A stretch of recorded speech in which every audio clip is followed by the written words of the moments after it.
आप जाके दिग्विजय सिंह और जय बर्दन के कपड़े खरीदें।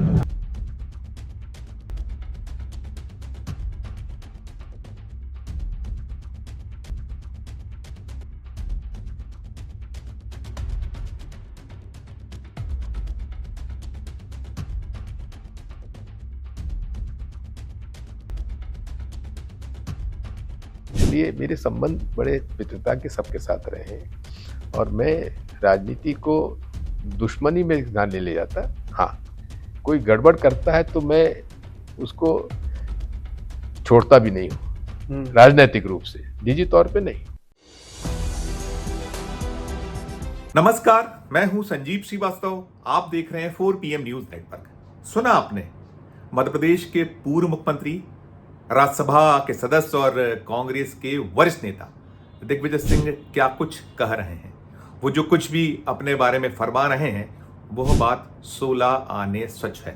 इसके बहुत सारे उदाहरण हैं, कई सारी मिसालें हैं और 3.5 दशक से ज्यादा के जो पत्रकारिता के मेरे अपना सफर है उसमें मैंने दिग्विजय सिंह जी को बहुत कवर किया है। मध्य प्रदेश के मुख्यमंत्री बनने के पहले से मध्य प्रदेश कांग्रेस कमेटी के अध्यक्ष रहते और उसके भी पूर्व से मैंने उन्हें देखा या उन्हें कवर किया है।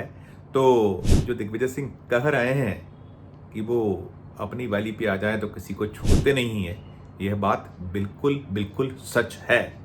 और दिग्विजय सिंह ने अभी एक गोदी मीडिया चैनल जो है नेशनल लेवल का, उसके मध्य प्रदेश के एक डिजिटल प्लेटफॉर्म को सनसनीखेज इंटरव्यू दिया और उस इंटरव्यू में जो खुलासा उन्होंने किया है वो खुलासा बेहद बेहद ऐसा खुलासा है जो मध्य प्रदेश के पूर्व मुख्यमंत्री और कांग्रेस के वरिष्ठ नेता कमलनाथ, साथ ही कांग्रेस में रहे और अब भारतीय जनता पार्टी के हो चुके मोदी सरकार में मंत्री ज्योतिरादित्य सिंधिया की मुश्किलें बेहद बेहद बढ़ा सकता है।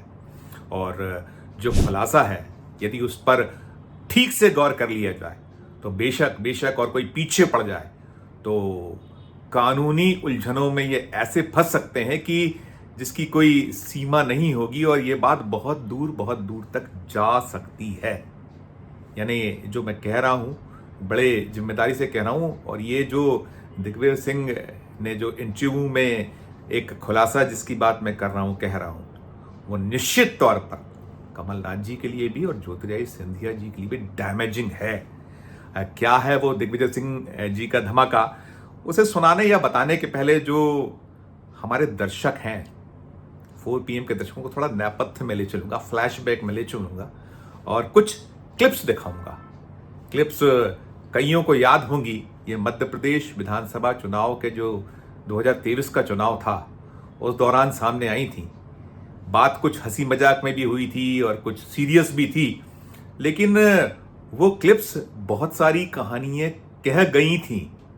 जो टिकट वितरण होता है, टिकट वितरण का सिर्फ फुटबल और जो एक दूसरे को मात देना या जो एक दूसरे के नाम पर कुछ खेल होना, वो सब कुछ कहानी हुई थी। पहले देखिए वो 2 क्लिप्स। एक क्लिप अकेले कमलनाथ जी की है, पहले वो देखिए। वो कुछ कार्यकर्ताओं से रूबरू थे, उसे देखिएगा, सुनिएगा तो आपको पूरा का पूरा घटनाक्रम ताजा हो जाएगा। याद भी अगर आप नहीं होगा, भूल गए होंगे या कहीं हमारा जो स्मरण पटल से उतरा होगा तो वो पूरा ताजा करेगा। और इस क्लिप के बाद कमलनाथ जी की इकलौती जो सिंगल क्लिप है कार्यकर्ताओं के साथ, वो पहले आप देखिए और इसी के तुरंत बाद एक क्लिप और दिखाऊंगा। पहले देखिए वो क्लिप। माननीय शिवपुरी का निवेदन स्वीकार करें। तुम लोग इसकी बात करने आए हो? जी शिवपुरी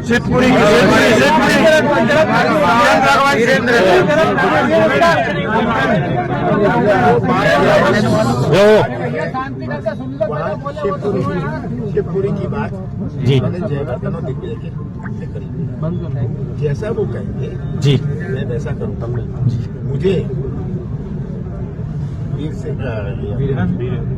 वीरेंद्र को जितना तुम लोग नहीं चाहते जी उससे ज्यादा मैं चाहता हूँ। जी तो तुम लोग मुझे क्या समझा रहे हो? आप जाके दिग्विजय सिंह और जय बर्दन के कपड़े खरीदें। तो ये क्लिप अब सारा का सारा घटनाक्रम आपको मध्य प्रदेश विधानसभा के जो 2023 के चुनाव थे स्मरण हो गया होगा। टिकट से जुड़ा जो मसला था। कह रहे हैं कमलनाथ की कपड़े फाड़ना है तो दिग्विजय सिंह और जयवर्धन सिंह दिग्विजय सिंह के सुपुत्र, कमलनाथ सरकार में मंत्री थे, अभी विधायक हैं, उनके बारे में वो कह रहे थे और समय भी वो चुनाव लड़ रहे थे। और फिर एक और घटनाक्रम हुआ था जब घोषणा पत्र, मध्य प्रदेश विधानसभा चुनाव का जब घोषणा पत्र जारी हुआ था, उस दौरान भी यही मसला, यही मुद्दा, हास परिहास में दोनों नेताओं ने एक दूसरे की चुटकियां भी ली थी और अपने मन की भड़ास भी निकाली थी। उसे भी सुनिए, फिर मैं करूंगा आगे की बात। हमने कहा था कि अगर आपकी बात ना माने तो आप भी उनके कपड़े फाड़िए। एक मिनट भैया, ए फॉर्म और बी फॉर्म में दस्तखत किसके होते हैं? पीसीसी प्रेसिडेंट के। तो कपड़े किसके फटने चाहिए बताओ? अच्छा, मेरा और दिग्विजय सिंह का संबंध राजनीतिक नहीं है, हंसी मजाक का है, प्यार का है। दिग्विजय सुनते रहो। और मैंने बहुत पहले इनको एक पावर ऑफ अटॉर्नी दी थी अपनी। वो पावर ऑफ अटॉर्नी थी कि कमलनाथ के लिए आप पूरी गालियां खाइए, ठीक है? तो ये पावर ऑफ अटॉर्नी आज के दिन भी वैलिड है। लेकिन ये भी सुन लीजिए, गलती कौन कर रहा है ये पता होना चाहिए। देखिए, गलती हो या नहीं हो, गाली खानी है। तो मेरा संबंध इनसे बहुत पुराना है। जैसे मैंने कहा, राजनीतिक संबंध नहीं है, हमारा पारिवारिक संबंध है। तो ये भैया एक मिनट, बीजेपी अपनी चला दे। बात हम ये कह रहे हैं कि भाई शंकर का जी का काम यही है विष पीने का, तो पिएंगे। इन्होंने बहुत सारे कड़वे घूट मेरे लिए पिए हैं, आगे भी पीने पड़ेंगे। सुन लिया आपने, दोनों क्लिप्स को भी देखा और नेताओं को भी सुन लिया, चाहे वो अकेले कमलनाथ या फिर वो कमलनाथ और दिग्विजय सिंह जी की नोकझोंक के बीच की नोकझोंक। और ये क्लिप दोनों मैंने इसलिए दिखाई हैं आपको क्लिप्स कि अब जो ये धमाकी की जो मैं बात बताने या कहने या करने जा रहा हूं, बहुत कुछ इस क्लिप से भी जोड़कर देखा जा रहा है। राजनीति में 2 और 2 सिर्फ 4 नहीं होते हैं, 2 और 2 5 भी हो जाते हैं, 2 और 2 22 भी हो जाते हैं। सारी अलग अलग, जो जैसा उसे देखे कि पानी का आधा गिलास भरा है या आधा गिलास खाली है। और दिग्विजय सिंह के जो बयान होते हैं, दिग्विजय सिंह के जो मार होती है, वो बड़ी अलग किस्म की होती है, अजब और गजब होती है, किसी से छुपा नहीं है। यदि देश में किसी नेता ने प्रधानमंत्री नरेंद्र मोदी, पूरे उनके कुनबे, आरएसएस और जो एक परेशानी का सबब बने हुए हैं आज भी, उनके बयानों से पनाह मांगती है बीजेपी, पनाह मांगती है आरएसएस, और हर बयान पे जवाब आता है, उन्हें विवादों के साये में खड़ा किया जाता है। कई बार कांग्रेस पल्ला झाड़ लेती, लेकिन ये जो मसला था जिसमें दिग्विजय सिंह वाला जो पिछला, अब जो ताजा घटनाक्रम है जिसे लेकर मैंने ये कहा है कि कमलनाथ और ज्योतिरादित्य सिंधिया की मुश्किलें बढ़ सकती हैं। आज तक न्यूज चैनल, जिसे अब गोदी मीडिया कहा जाता है, उसका एक प्लेटफॉर्म है मध्य प्रदेश का, एमपी तक। उसकी रिपोर्टर ने एक इंटरव्यू दिग्विजय सिंह का किया है, हाल ही में जारी हुआ है, गत दिवस वो जारी हुआ है, और उसमें दिग्विजय सिंह क्या कुछ कह गए हैं, पहले उसे सुनिए। कमलनाथ की सरकार के दौर की बात है, वो बता रहे हैं, लेकिन उनका ये बताना बहुत सारी एक संकेत देता है, बहुत सारा ऐसा कहता है जिससे कि मैंने जो कहा ना कि कमलनाथ जी की भी और ज्योतिरादित्य सिंधिया की मुश्किलें बढ़ सकती। सुनिए पहले आप उसे, फिर मैं करूंगा और आगे की बात। 15 महीने की सरकार की अगर हम बात करें, जो कमलनाथ जी तो उसमें सीएम थे, उन्हें सीएम बनाया गया, लेकिन सरकार चली नहीं। ये भी आरोप लगे कि अपने लोगों को आगे करने की वजह से कुछ नेता जो हैं उन्हें पीछे किया गया। इन आरोपों पर क्या कहेंगे? और ये आरोप दोनों पर लगे, आप पर भी लगे, कमलनाथ जी पर भी लगे। बिल्कुल गलत। कमलनाथ जी ने निष्पक्षता से काम करने का प्रयास किया, और जो सिंधिया जी मांग कर रहे थे, पूरी मांग उनकी पूरी हुई। चाहे जमीनों का प्रकरण हो, उनका ग्वालियर का, उसमें सारा उनके कहने से जमीनें उनके ट्रस्ट के नाम या उनके नाम की जमीन की।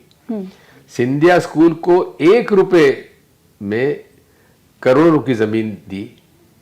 उनके जितने काम थे सारे उन्होंने किए। जो ट्रांसफर पोस्टिंग चाहते थे वो कर देते थे।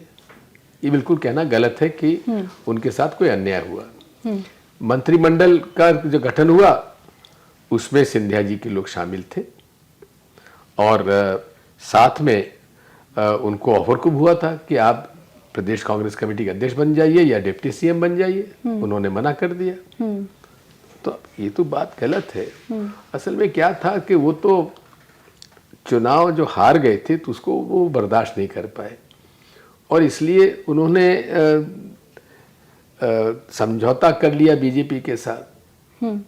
और समझौता में कितने करोड़ रुपए विधायकों को मिले वो भी एक जांच का विषय है। आज तो कोई खंडन नहीं किया कि हमको नहीं मिले हैं। तो सुना आपने ये सारा का सारा, और आप सोच रहे हैं इसमें डैमेजिंग क्या है, क्या मुश्किलें बढ़ेंगी, इसके बारे में और बताता हूं, खोलता हूं एक और क्लिप इसी से जुड़ी जो ज्योतिरादित्य सिंधिया ने 2020 में कमलनाथ की सरकार गिराई थी, उससे जुड़ा सवाल भी था रिपोर्टर का, उसका जवाब भी सुनिए। फिर मैं खोलता हूं पूरा का पूरा मसला या मुद्दा जो पीछे की कहानी है या जो मुश्किलों की बात मैं करता हूं। पहले ये सुनिए कि सिंधिया के पास कितने विधायक थे, क्या उन्हें ऑफर हुआ था, उसके बारे में दिग्विजय सिंह क्या खुलासा कर रहे हैं। कहा गया है, खोला गया है, लेकिन बहुत खुलकर चीजें नहीं है। आज भी बहुत सारे राज हैं, लेकिन फिलहाल ये जो क्लिप है दिग्विजय सिंह इसमें क्या कह रहे हैं सिंधिया की बगावत से के बारे में, उसे सुनिए।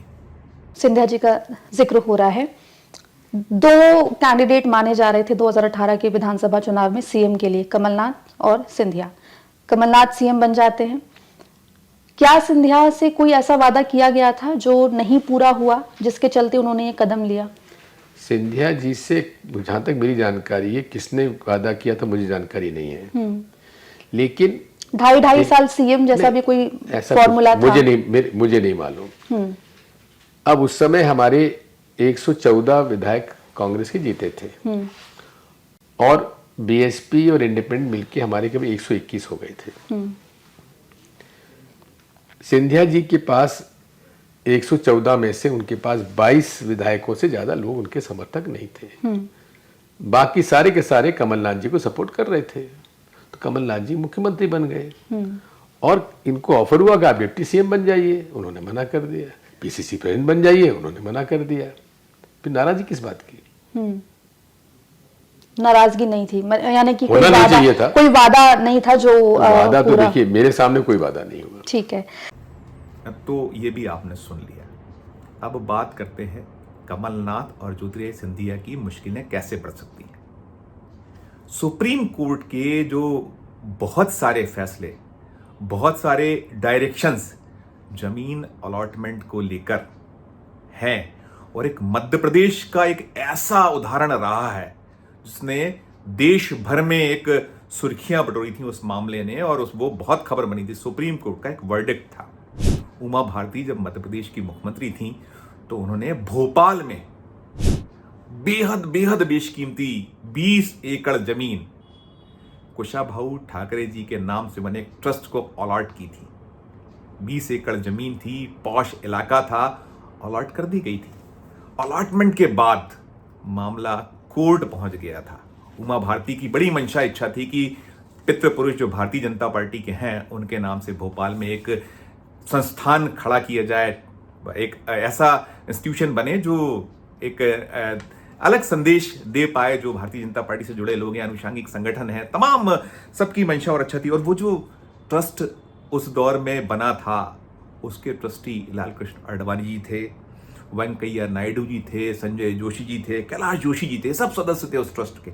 और जमीन का अलॉटमेंट हो गया था। जमीन के अलॉटमेंट के बाद अखिल भारतीय उपभोक्ता कांग्रेस इस पूरे मामले को कोर्ट में ले गई थी और उसने लड़ा था, और कोर्ट में लड़ते हुए ये पूरा का पूरा मामला सुप्रीम कोर्ट पहुंचा था। सुप्रीम कोर्ट ने साल 2011 में अंतिम महीने चल रहे थे उस दौर में एक फैसला सुनाया था, जो सुप्रीम कोर्ट के तत्कालीन न्यायमूर्ति जीएस सिंघवी और न्यायमूर्ति के गांगुली की पीठ थी, उसने निर्णय सुनाया था। और जो भूमि का आवंटन था उस दौर में, जो उमा भारती सरकार ने इस ट्रस्ट को 20 एकड़ जमीन महज 25 लाख रुपए में जिस क्षेत्र में अलॉट की थी वहां करोड़ों की जमीन थी वो, और उसकी कॉस्ट सैकड़ों करोड़ रुपए थी, जिसे ये चुनौती दी गई थी कोर्ट में, सुप्रीम कोर्ट जो मैंने जिन जजेस का नाम लिया उनका फैसला आया था, उन्होंने ये जो आवंटन था भूमि का उसे गैर कानूनी करार दिया था। और गैर कानूनी करार देते हुए जो सरकार का आदेश था अलॉटमेंट का, जमीन अलॉटमेंट का ट्रस्ट,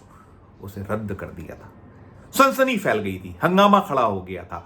और 59 पेज का जो फैसला था उसमें जो माननीय न्यायमूर्ति गण थे उन्होंने कहा था कि राज्य सरकार या उसकी एजेंसी राजनीतिक हस्तियों या राज्य के अधिकारियों की इच्छा के प्रति किसी व्यक्ति के प्रति उदारता नहीं दिखा सकते।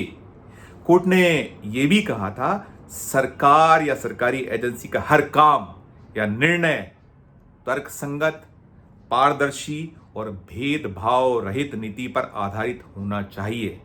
अदालत ने मत प्रकट किया था अपने इस फैसले में राज्य और उसकी एजेंसियों को, पुनः आप ध्यान से सुनिएगा दर्शकों, कि राज्य और उसकी एजेंसियों को जमीन, कोटा, परमिट या लाइसेंस के आवंटन में हमेशा समानता व निष्पक्षता बरतना चाहिए। कोर्ट आगे कह रहा है विवेकाधिकार से लिया गया निर्णय पक्षपात या भाई भतीजावाद से प्रभावित नहीं होना चाहिए।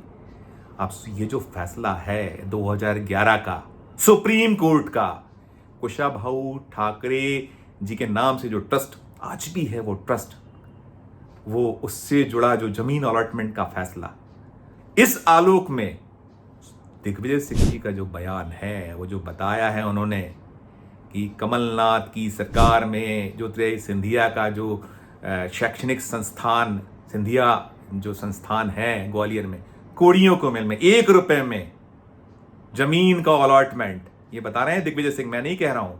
उनका वो जो उस ताज़ा इंटरव्यू जो MP तक को वो दे रहे हैं उसमें वो बता रहे हैं, कह रहे हैं। तो आप कल्पना कीजिए कि यदि उसको आधार बनाकर कोई उन फाइलों को खुलवा ले, नेपथ्य में चला जाए, तो आप ही बताइए कमलनाथ, ज्योतिरादित्य सिंधिया, उस दौर में जो कमलनाथ की अगुवाई वाली सरकार थी, उसका फैसला कहीं ना कहीं मुश्किलें बढ़ाने वाला हो सकता है अथवा नहीं। करिए आप फैसला, आपको करना है। और जो ये खबर पूरी करने के पहले मैं ज़रूर बताना चाहूँगा कि वो जो कुशाभाऊ ठाकरे जी की स्मृति वाला जो ट्रस्ट है, जो उमा भारती चाहती थी और भारतीय जनता पार्टी ने पूरी ताकत लगाई, पूरी ताकत झोंकी, लेकिन वो मसला, वो मामला आज भी पेंडिंग है मध्य प्रदेश सरकार की फाइलों में। वो 15 महीने का कार्यकाल छोड़ दीजिए जो कमलनाथ की अगुवाई में मध्य प्रदेश में कांग्रेस की सरकार बनी थी, 2003 से 2018 तक सरकार भारतीय जनता पार्टी की थी मध्य प्रदेश में। लगातार मुख्यमंत्री शिवराज सिंह चौहान थे। और मैं एक और बड़ी दिलचस्प सी बात बताऊं कि 2022 में ये जो ट्रस्ट है इसका पुनर्गठन हुआ था। पुनर्गठन के बाद शिवराज सिंह चौहान इस ट्रस्ट के अध्यक्ष बने थे, लेकिन अध्यक्ष बनने के बाद भी जो ये जमीन से जुड़ा मसला मामला है उसे वो सुलझा नहीं पाए थे, अलॉट नहीं कर पाए थे। जमीन मामला अटका रहा था, अटका हुआ है। और 2023 में ये जो ट्रस्ट है इसके अध्यक्ष घोषित हुए हैं, बने हैं बैतूल के पूर्व सांसद हेमंत खंडेलवाल, वो अध्यक्ष हैं। भगवान दास सबनानी जो भारतीय जनता पार्टी की राज्य इकाई है उसके पदाधिकारी तो हैं ही, साथ में भोपाल के विधायक हैं। नहीं सुलझा पाए, अभी नहीं सुलझा है मामला, फाइलों में घूम रहा है, चल रहा है, मध्य प्रदेश सरकार की फाइलों में उलझा हुआ है। और इस मसले पर हमने कोशिश की बात करने की, हमारा संपर्क भी हुआ, लेकिन टिप्पणियों से इनकार कर दिया गया कि इस पे हमें कोई टिप्पणी नहीं करना। लेकिन जो सूत्र बता रहे हैं, पुख्ता खबर, आधिकारिक सूत्रों से जुड़ी जो खबर है, ये मसला मामला ये जो ट्रस्ट का है, कुशाभाऊ ठाकरे जी की ट्रस्ट से जुड़ा जो जमीन का मसला आज भी फाइलों में घूम रहा है। तो मैं यही बताना या कहना चाह रहा हूं कि जब मध्य प्रदेश में भारतीय जनता पार्टी की सरकार अपनी ट्रस्ट जो उनके अपना जो जिसको वो उपकृत करना चाहते थे उसका जुड़ा मसला इतना पेचीदा बना हुआ है, मुश्किलों भरा बना हुआ है, तो जो ये मसला मामला है जिसमें दिग्विजय सिंह जी ने खुलासा किया है, बहुत सारे खुलासे हैं उस इंटरव्यू में, अच्छा इंटरव्यू है उनका, लेकिन जो बहुत मुद्दे की बात है, मसले की बात है, और वैसे दिग्विजय सिंह बहुत सोच समझ कर बोलते हैं। उनके जो निशाने होते हैं वो एक तीर से कई निशाने साधा करते हैं। तो अब सवाल इसीलिए उठ रहा है कि दिग्विजय सिंह जी ने वो पन्ना क्यों खोला है जो मध्य प्रदेश में कमलनाथ जी की अगुवाई वाली सरकार थी, और उस दौर में उन्होंने और भी बताया कि कैसे सिंधिया के कहने पर तबादले होते थे, तबादलों के उद्योग के बड़े आरोप कांग्रेस लगाया करती है, बहुत सारे आरोप होते हैं। साथ साथ उन्होंने वो भी स्पष्ट किया है कि कैसे वो खरीद फरोख्त तमाम है। लेकिन सबसे मुद्दे मसले की बात यह है वो जो रुद्रय सिंधिया की शैक्षणिक संस्था को जमीन से जुड़ा मामला, कौड़ियों के मोल, 1 रुपए मूल्य पर जमीन का आवंटन, यदि वो फाइल कोई खुलवा लेगा, खुल गई, तो मानकर चलिए कि ना तो कमलनाथ इस मामले में ठीक से अगर कोई लड़ने वाला रहा, जैसे कुशाभाऊ ठाकरे वाले जो ट्रस्ट जमीन अलॉटमेंट का मसला था जिसमें लड़कर और सुप्रीम कोर्ट से एक वर्डिक्ट पास कराकर ही दम लिया था कांग्रेस ने, वैसा कोई सिरफिरा मिल गया तो ना कमलनाथ जी बच पाएंगे और ना ही रुद्रय सिंधिया। इस वीडियो में फिलहाल इतना ही। हम फिर किसी नए विषय, किसी नए वीडियो के साथ आपके समक्ष हाजिर होंगे। हमारा अनुरोध ये होगा कि ये खबर आपको कैसी लगी, और ये जो पूरा मसला मामला है जो मैंने कहा कि दिग्विजय सिंह जो कह रहे थे कि वो छोड़ते नहीं हैं, कहीं ये वो कपड़े फाड़ों का जवाब तो नहीं है, कहीं ये जो आपसी जो गुटबाजी, गुटबंदी और फिर सिंधिया भी उनके निशाने पर रहते हैं, वो कुछ तो नहीं है। क्या कुछ है उसका फैसला आप करिए। वीडियो के कमेंट बॉक्स में जाकर कमेंट जरूर कीजिए। यदि आपको खबर अच्छी लगी है तो हमारे चैनल को लाइक कीजिए, सब्सक्राइब कीजिए, ज्वाइन का बटन नहीं दबाया तो ज्वाइन का बटन भी दबाइए, और प्यार और स्नेह बनाए रखिए और देखते रहिए 4 PM न्यूज नेटवर्क। धन्यवाद, नमस्कार।